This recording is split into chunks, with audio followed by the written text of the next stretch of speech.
Okay, तो चलिए बात करते हैं अर्थ के ग्रेविटेशनल एक्सेलरेशन के बारे में। When a body is subjected to a force, an acceleration is produced in the body. The acceleration produced in the body due to Earth's gravitational force. अगर किसी भी बॉडी को सब्जेक्ट करते हैं, ठीक है, फेंकेंगे तो वो क्या हो जाएगा, उसमें एक्सेलरेशन उत्पन्न होने स्टार्ट हो जाएगा।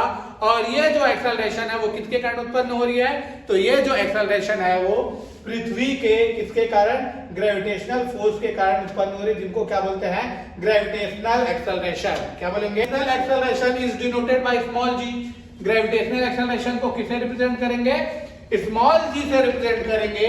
और इनकी वैल्यू जो है वो क्या हो जाएगी, इनकी वैल्यू हो जाएगी small g equal to g m upon r square.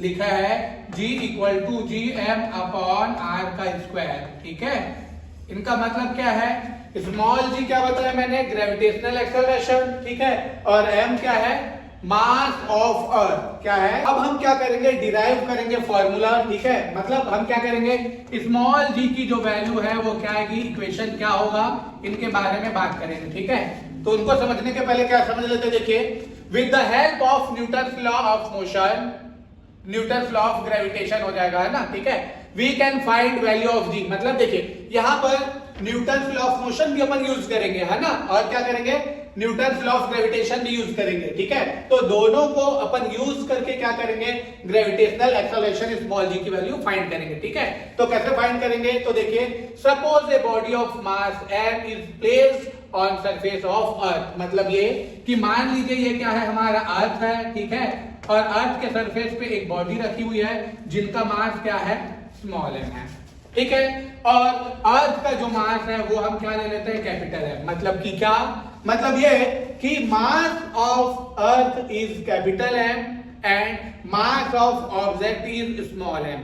और ये जो ऑब्जेक्ट रखा है वो अर्थ के कहां रखा हुआ है, सरफेस पे रखा हुआ है। ठीक है, तब हमने ये फॉर्मूला जो है वो डिराइव कर चुका है प्रीवियस क्लास में, है ना, जो कि क्या है, Newton's universal law of gravitation, जो कि क्या बता रहे हैं, ग्रेविटेशनल फोर्स के बारे में। F equal to G m1 m2 upon क्या हो गया, आर स्क्वायर। ठीक है, अब मैंने क्या किया भाई, देखो, जब दो ऑब्जेक्ट लेते थे तो इनका मास क्या होता था, m1 और m2 होता था।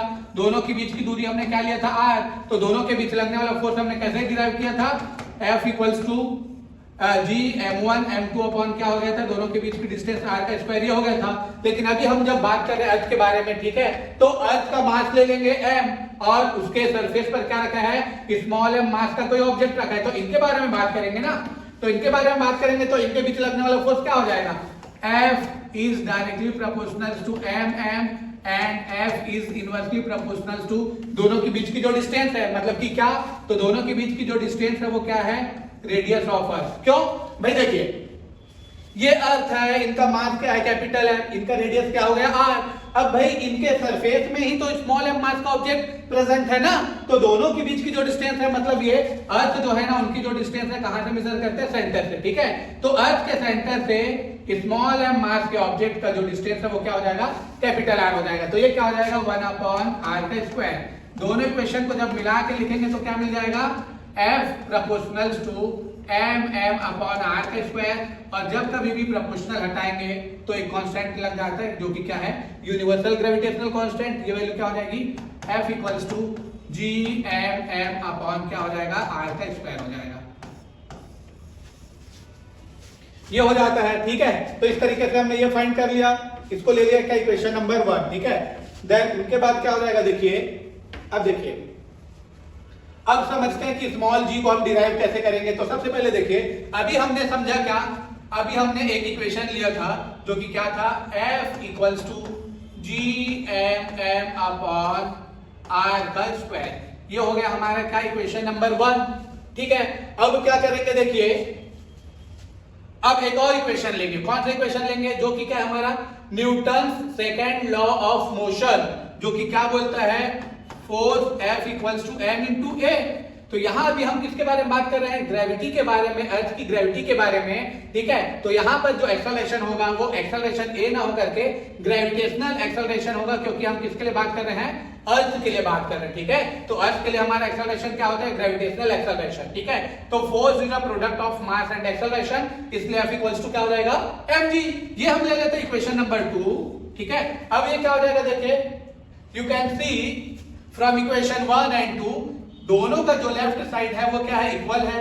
तो जब दो इक्वेशन के लेफ्ट साइड इक्वल है तो राइट भी क्या हो जाएंगे, इक्वल ही हो जाएंगे, ठीक है। तो from equation 1 and 2, from 1 and 2 we gate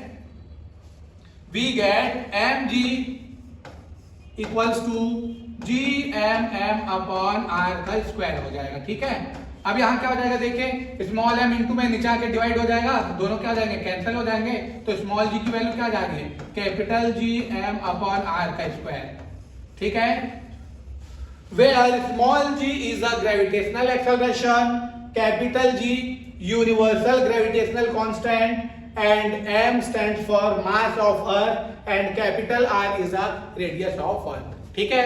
ये सारी चीजें हो गई है ना। तो अगर हमको अर्थ का ग्रेविटेशनल एक्सेलरेशन चाहिए तो हमको universal gravitational constant g, mass of अर्थ और रेडियस, इनके बारे में हमको पता होना चाहिए कि इनकी वैल्यूज क्या है, ठीक है। तो इनके अकॉर्डिंग क्या हो जाएगा, देखिए यहां लिखा हुआ है, देखिए मास ऑफ अर्थ जो है, मास ऑफ अर्थ, तो मास ऑफ अर्थ क्या है 6 इंटू 10 टू द पावर 24 और रेडियस ऑफ अर्थ क्या ले लेते हैं 6.4 into 10 to the power 6 metre, ठीक है। तो जब इनकी वैल्यू पुट करेंगे तब हमको ग्रेविटेशनल एक्सेलरेशन g की वैल्यू क्या मिल जाएगी, 9.8 मीटर पर सेकंड स्क्वायर। तो ये कैसे हो जाएगी, देखिए small g equals to capital G की वैल्यू क्या होती है 6.67 इंटू 10 टू द पावर -11। ये लास्ट टॉपिक में मैंने बताया हुआ था, है ना। इसके बाद क्या हो जाएगा, मल्टीप्लाइड बाई मास ऑफ अर्थ, तो मास ऑफ अर्थ क्या लिखा हुआ है 6 इंटू 10 टू द पावर क्या हो जाएगा 24 और अपॉन क्या हो जाएगा रेडियस, तो रेडियस क्या है हमारा 6.4 इंटू 10 टू द पावर 6, इनका हो जाएगा रेडियस का स्क्वायर। तो ये स्क्वायर क्या हो जाएगा,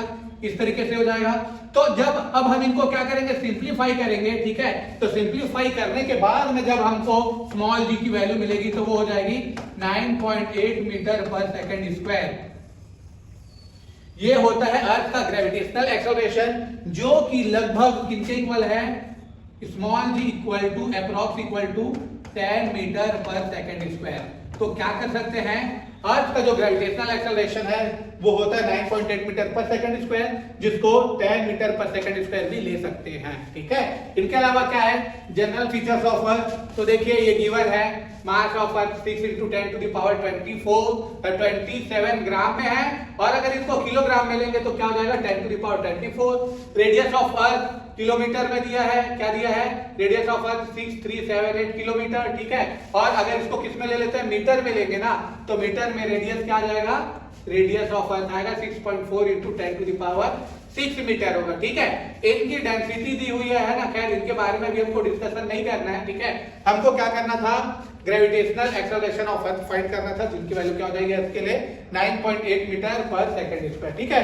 तो ये हो गया हमारा क्या, ग्रेविटेशनल एक्सेलरेशन ऑफ अर्थ, है ना। इसके बाद का जो टॉपिक है वो अपन अगली क्लास में करेंगे, ठीक। Thank you.